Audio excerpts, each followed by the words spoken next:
In this video, we're going to take a look at the RSI, the Relative Strength Index oscillator, and how we can use it in a couple of ways to generate trading signals. Hello, I'm David Jones. Welcome back to this latest video in my series with Trading 212, looking at technical analysis and charting. Last time around, we introduced the idea of oscillators, typically shown at the bottom of the chart, and give us overbought and oversold signals. Today we're going to look at something in a bit more depth. We're going to look at the RSI, the Relative Strength Index. It's been around since the late 70s, so it's probably one of the more established oscillators. It's pretty simple, and I'm all in favour of keeping stuff simple, but there are a couple of ways we can use this to generate potential trading signals. So first of all, before we look at how it works in the real world, let's just go through the formula, how this thing is actually calculated. So for those of you who are fans of the maths, here's the calculation for the RSI. So the RSI is 100 minus 100 over 1 minus RS. So what is RS in this equation? Let me explain, because this is really at the core of the RSI. So RS is the average of X number of days up divided by the average of X number of days down. So to put that into plain language, let's say we're using a 10-day RSI. So it looks at, over the last 10 days, how many days did the market finish up? And it adds the total points gained on those up days and divides it by 10. So we have an average of the points gained when the market went up. And of course, the inverse applies down here. If out of the last 10 days, the market went down for 4 of them, the number of points lost in those 4 days are added up and divided by 10, and we end up with an average. Okay, and once this gets plotted on the chart, we always have a value between 0 and 100%.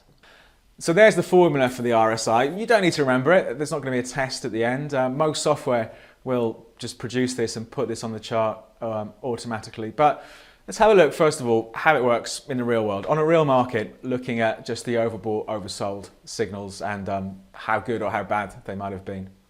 So let's start with a nice clean chart. We've got pound US dollar zero spread, daily candlestick. Each candlestick represents a day's worth of trading, nothing else on the chart. Let's add our RSI. So we access the RSI from the Indicators tab up here. We can click down, we can choose Oscillators and scroll down and pick Relative Strength Index, but it's also in the most popular because it is one of the most popular. Click on Relative Strength Index. Here we go. So it defaults to the textbook version, 14-day RSI. Me, I like a 10-day RSI because it's 2 weeks. We can change the overbought, oversold areas. For now, let's stick with the textbook, 70 and 30%. Click on Confirm, and the RSI gets plotted on our chart. Let's just stretch that up. So traditionally, with the RSI, we always have a value between 0 and 100%. Anything above 70%, so above this line here, the market is said to be overbought. Anything below 30%, so down here, the market is said to be oversold. So when the RSI stretches into overbought, like just up here, pound US dollar, back at the end of November was the last overbought signal, it's a suggestion that maybe the strength has gone a little bit too far. And if we jump back to some of the oversold signals, probably the best, the truest one we had was down here. It's suggesting that maybe the market has gone down too far and is due a bounce back. It's not perfect, like all these indicators. None of them are perfect, but it gives us a way of taking the temperature of the market. Now, if I change this to an hourly chart, my RSI is still there, of course, but now, rather than looking at the last 10 days, it's looking at the last 10 hours of price. So we have a much choppier RSI. Okay, so obviously if you change the period of the chart, you're going to get different signals because you're looking at different price data. Let's go back to a daily chart for now. So at the moment, at the time of recording this, the RSI was pretty much in the middle, trading around the 55% mark. Okay, but it's at the extremes if we're using overbought, oversold, where people will be looking for the RSI to try and confirm maybe what their reading of the chart or the news or the fundamentals is telling them.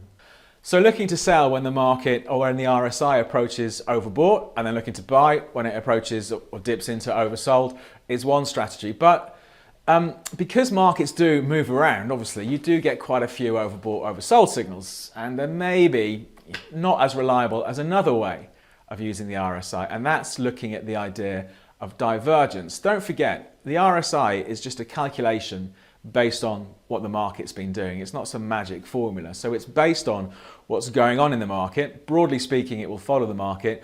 But when it doesn't follow the market, that's when we can get different signals. And this is divergence. So let's take a look at that again in the real world. I think this idea of divergence is a powerful one. Clearly, as markets move around, we are going to get overbought, oversold signals. It's the nature of market volatility. But these divergence signals are a lot less common, so arguably a bit more reliable. The best example I can see here, they don't happen that often, like I say, but let's go back in time to June. So you can see this is pound US dollar again. The market slips lower, rallies, but slips lower again. Okay, so we've got lower lows. But look at what the RSI is doing. Hits a low, market bounces back, drags the RSI up, hits a low again, but we've got higher lows. So this is a suggestion, true as it turned out, that maybe this weakness is running out of steam. So this is known as bullish divergence. Let me see if I can find an example of bearish divergence. So I've flipped this chart to dollar yen now. So dollar yen zero spread, again a daily chart, again 10-day RSI. So we have the usual overbought, oversold, and so it goes on. It's not worked too badly. The last oversold signals were down here for dollar yen, third week in November. But what I'm looking for is bearish divergence, where the market has pushed to a high, pushes a little bit higher.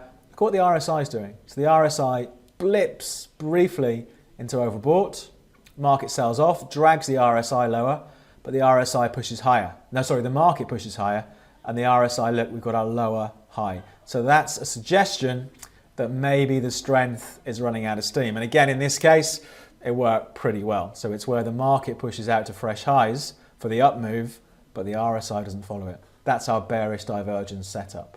So there's bullish and bearish divergence. That personally is my favorite way of using the RSI. These signals don't occur very often, so you have to be a little bit patient, which is a problem, I think, for a lot of us. But it does give us, I think, some obvious levels if we're following these signals to put the stops in. I mean, let's talk about that, because this is all about using these to trade. It's not using them academically. We want to have an idea, well, where should we get in and where should we get out? And I think the good thing with the divergence, if we look at bullish divergence, we have two higher lows. So if we're buying, because there's bullish divergence, we have two obvious levels to place our stop loss beyond, because by definition, if the divergence is going to work out, bullish divergence, the market shouldn't take out that prior extreme low. So we have a very sensible point, I think, to place the stop loss, so potential low risk, but a potential high reward trade.